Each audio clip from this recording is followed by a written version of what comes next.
మూగ మనసులో పార్ట్ 2 రచన మీనా కుమారి గారు. ఇంతలో మహేష్ వర్మ గారి ఫోన్ మోగింది. ఆలోచనల నుండి బయటకు వచ్చారు మహేష్ వర్మ గారు. హాస్పిటల్ నుండి ఓకే నేను వస్తున్నాను ఇప్పుడే అంటూ ఫోన్ పెట్టేశారు మహేష్ వర్మ గారు.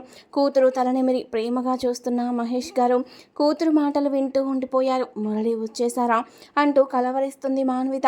కళ్ళ నీళ్లు తుడుచుకొని బయట కూర్చొని ఉన్న నందినిని లోపలికి వెళ్ళమని తను హాస్పిటల్కి వెళ్ళిపోయారు. మానసిక వైద్యశాల ఎందరో గాయపడ్డ మనసులకు వైద్యం చేసే గొప్ప హాస్పిటల్ అది. డాక్టర్ అంటూ పరిగెత్తుకుంటూ వెళ్తున్నాడు ఒక పేషెంట్. మహేష్ వర్మ గారిని చూసి ఆగిపోయాడు. నేను ఇంజెక్షన్ ఇద్దామని వచ్చాను అన్నారు డాక్టర్ గారు ప్రేమగా నవ్వుతూ. పేషెంట్ తల నిమురుతూ వద్దు మాత్ర వేసుకుంటానని సిస్టర్ చేతిలో ఉన్న మాత్ర వేసుకొని సిస్టర్స్తో నవ్వుతూ వెళ్ళిపోయాడు. మహేష్ వర్మ గారు నవ్వుతూ లోపలికి వెళ్తున్నారు. నిండు గర్భిణీగా ఉన్న పేషెంట్ అక్కడ ఉన్న వాల్ మీద ఎక్కి కూర్చుంది. దూకేస్తా అంటూ ఆటలాడుతుంది. వెంటనే తన బిడ్డ గుర్తుకు వచ్చింది మహేష్ వర్మ గారికి.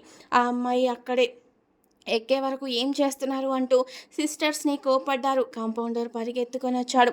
అరే శ్రీను, ఎన్నిసార్లు చెప్పాను పేషెంట్స్ పట్ల శ్రద్ధగా ఉండమని అంటూ కేకలేసి ఆ అమ్మాయిని ఎలా కిందకు దించడం అంటూ అక్కడికి వెళ్ళారు. రా తల్లి, చిన్నగా దిగాలి, ఇక్కడ స్టెప్స్ ఉన్నాయి కదా, అక్కడ నుండి దిగమ్మా అంటూ బ్రతిమాలాడుతున్నారు మహేష్ వర్మ గారు. నన్ను ఎత్తుకోవాలి లేకుంటే నేను దూకేస్తాను అంటూ పైకి లేచింది ఆ అమ్మాయి.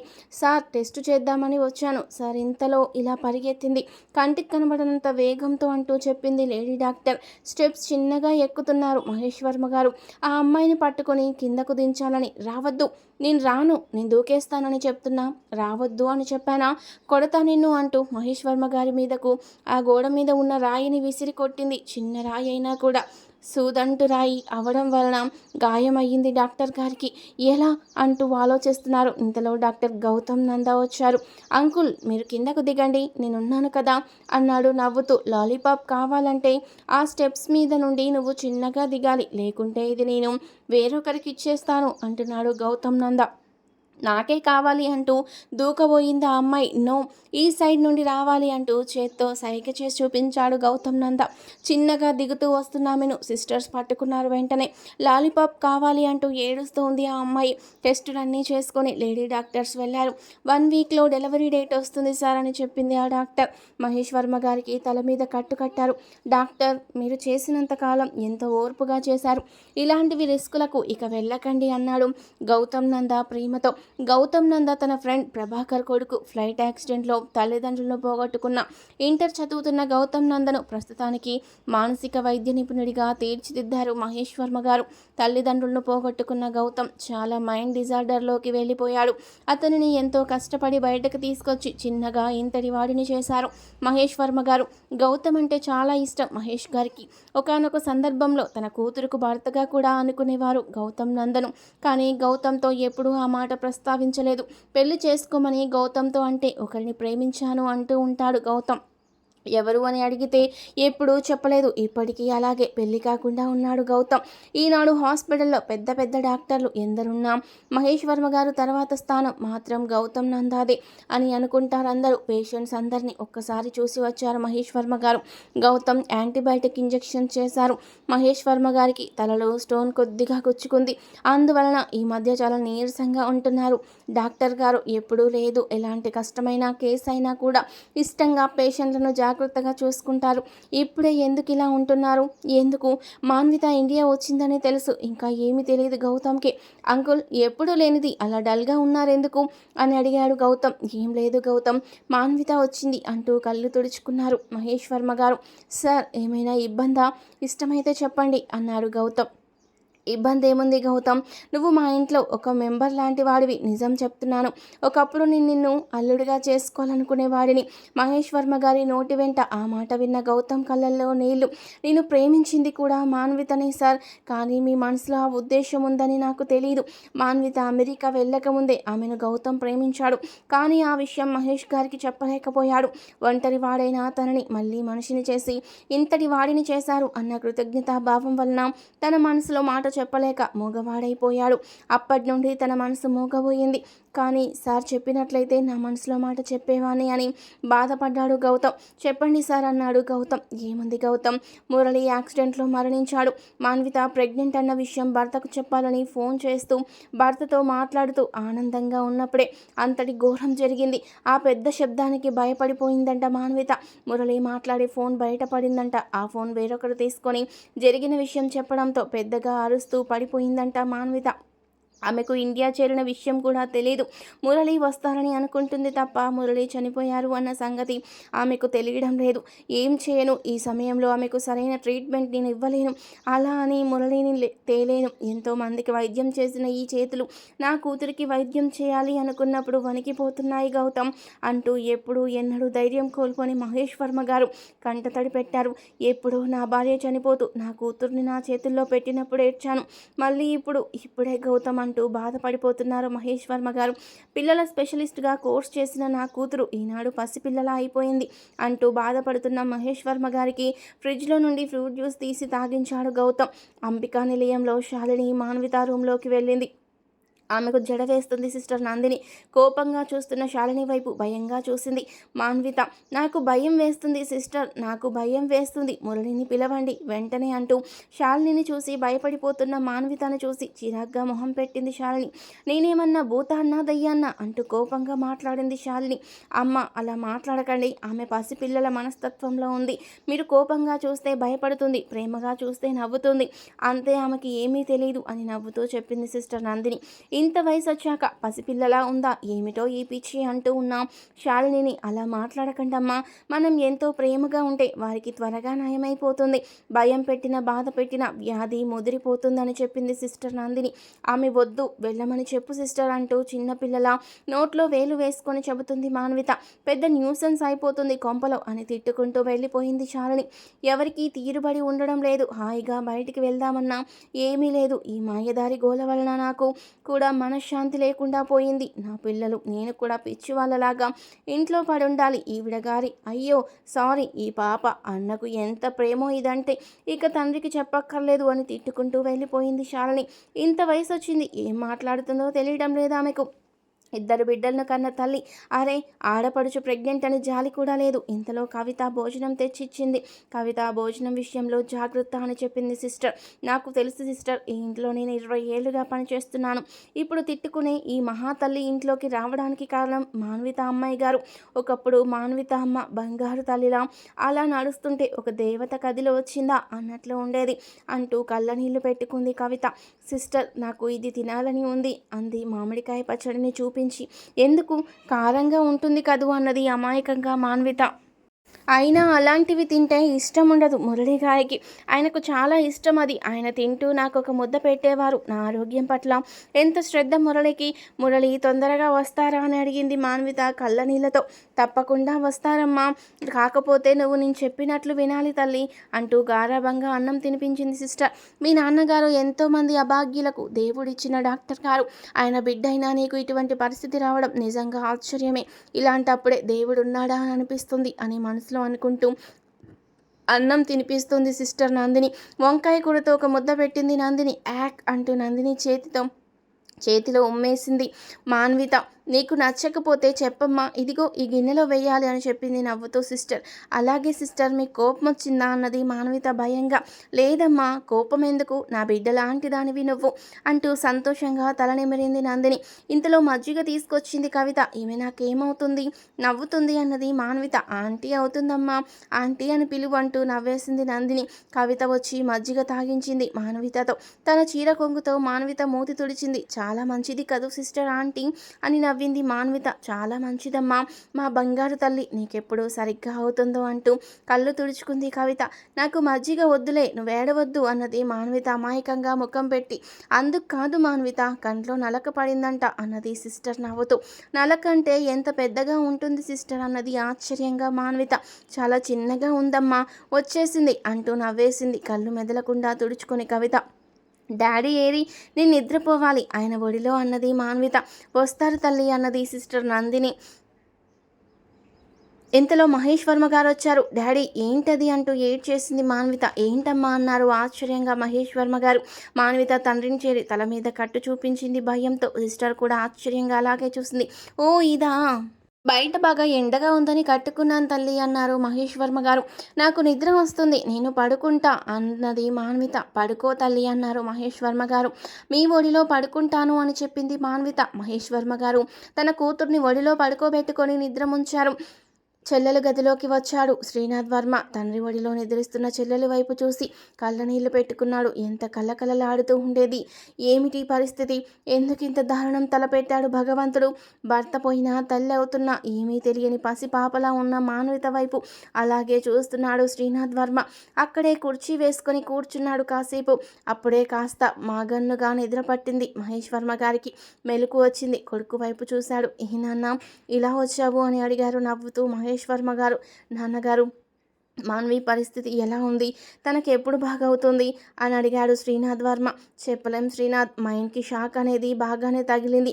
ఎప్పుడు ఎలా ఉంటుందో తెలీదు. ఎవరిని గుర్తించలేని పరిస్థితిలో ఉన్నది. సరైన ట్రీట్మెంట్ ఇవ్వడానికి కూడా ఇప్పుడు ఆమె శరీరం సహకరించదు. అందుకే ఆలోచిస్తున్నాను, మాన్వి కేసుని మన గౌతమ్కి అప్పచెబుదామనుకుంటున్నాను.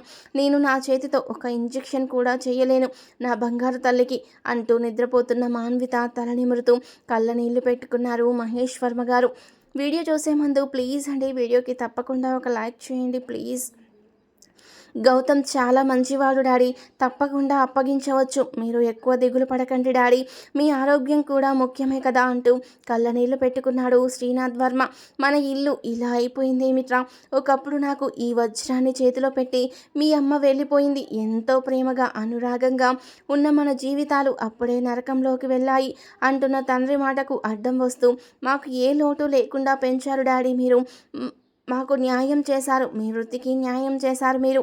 మీ అండదండలు మాకే కాదు డాడీ, చాలామంది పేషెంట్స్కి కావాలి మీ ఆదరణ.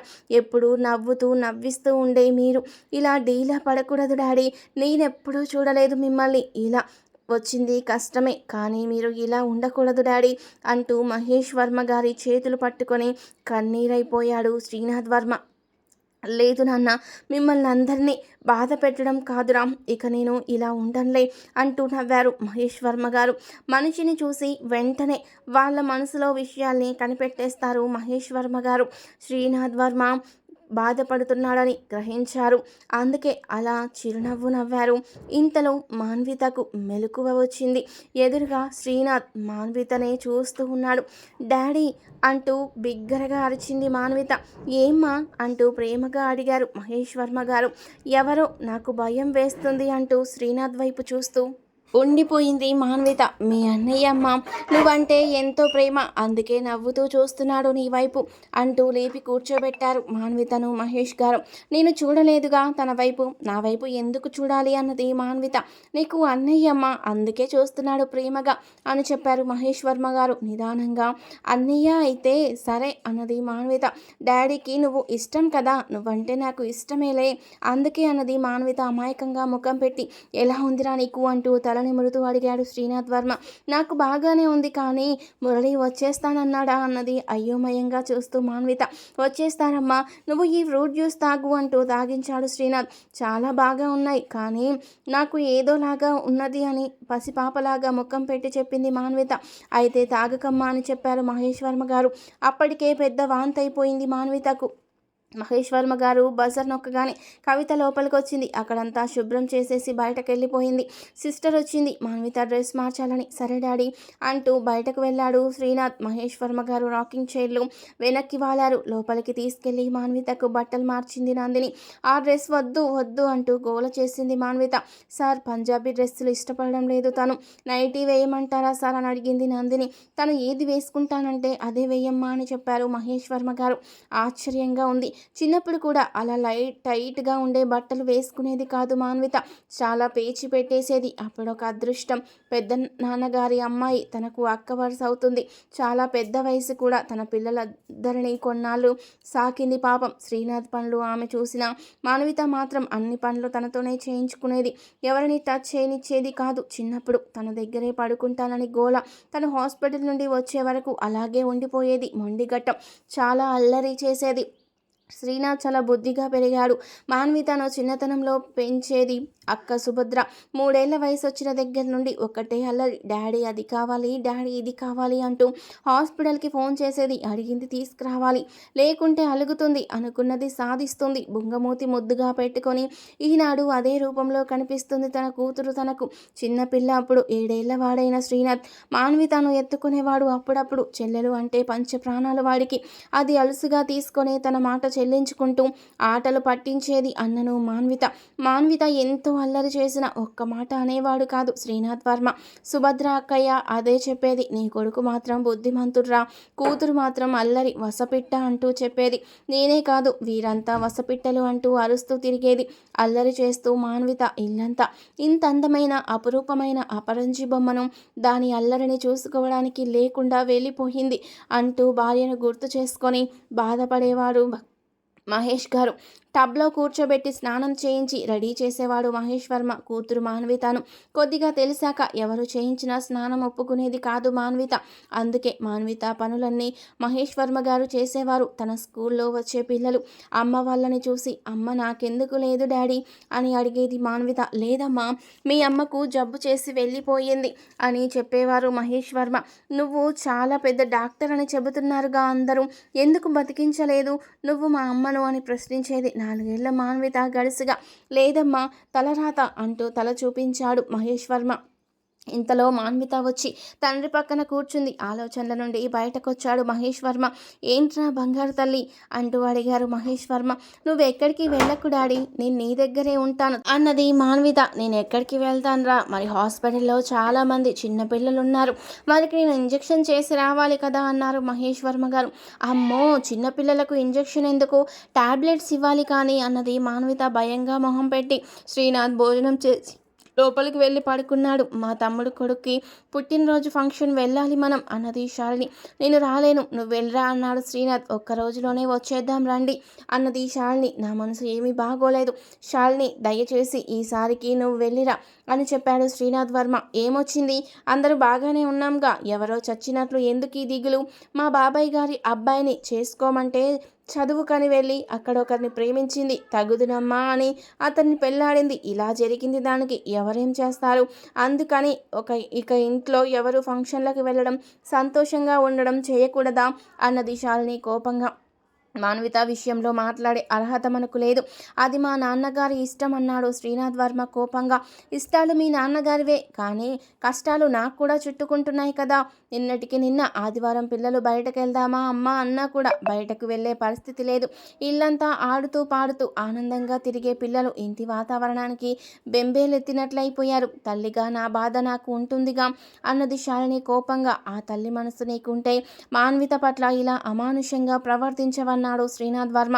ఒక పక్కదాని జీవితం అలా అయిపోయింది. నిన్నగాక మొన్న అది ఇంటికి వస్తే ఎందుకు చేస్తున్నావు నువ్వు ఇలా, అర్థం చేసుకోవా, ఎంతసేపు నన్ను నా పిల్లల్ని పట్టించుకోలేదని మాట్లాడుతున్నావు. నిన్నటి వరకు ఎంతో ఆనందంగా గడిపాము కరెక్టే, కానీ ఒక కంట్లో నీరు కారుతూ ఉంటే ఇంకొక కన్ను ఆనందంగా ఎలా ఉంటుంది శాలిని అన్నాడు శ్రీనాథ్. మనసు లేనప్పుడు కొన్ని పనులు చేయలేను కదా, కనీసం అర్థం కూడా చేసుకోలేవా అన్నాడు శ్రీనాథ్ వర్మ. అయినా మాన్విత అత్తగారు ఇంటికి వెళ్ళాలి కానీ ఇక్కడికి రావాల్సిన అవసరం ఏముంది అన్నది శాలిని కోపంగా. అవి మాట్లాడవలసిన అవసరం అర్హత లేదు మనకు, లేవు. తన మానసిక పరిస్థితి ఇప్పుడు ఎలా ఉంది తెలుస్తుందా, విషయం అర్థం చేసుకోకుండా మాట్లాడే నీలాంటి వాళ్ళతో ఎన్ని మాటలు మాట్లాడడం వ్యర్థం అంటూ ఒక పక్కకు తిరిగి పడుకున్నాడు శ్రీనాథ్ వర్మ. డాడీ, తాతయ్య తీసుకువచ్చిన ఆ ఆంటీకి ఏమైంది అని అడిగాడు సూర్య. ఆంటీ కాదురా, అత్త అన్నాడు శ్రీనాథ్ వర్మ. అంటే అన్నాడు సూర్య. అంటే మాన్విత ఆంటీ నాకు చెల్లెలు, ఇదిగో ఈ ఆద్య నీకు చెల్లెలు కదా, అలాగే మాన్విత అత్త నాకు చెల్లెలు అని చెప్పాడు శ్రీనాథ్ వర్మ. మరెందుకు, అమ్మకు చాలా కోపంగా ఉంది అన్నాడు సూర్య. నీ చెల్లెలు నీ దగ్గరే ఉంది కదా నాన్న, మరి నా చెల్లెలు నా దగ్గరే ఉండాలి కదా అన్నాడు నవ్వుతూ శ్రీనాథ్ వర్మ. అవును, అలాగే ఉండాలి, మా బాబీగాడు చెల్లెలు కూడా వాడితోనే ఉంటుంది అన్నాడు అమాయకంగా సూర్య. కల్మషం లేని పసిపిల్లల మనసు కూడా భయపడేలాంటి పిచ్చి పనులు చేస్తూ ఉంది శాలిని అని బాధపడ్డాడు శ్రీనాథ్ వర్మ. తర్వాత ఏం జరిగిందనేది నెక్స్ట్ పార్ట్లో తెలుసుకుందాం. వీడియో నచ్చితే లైక్ చేయండి.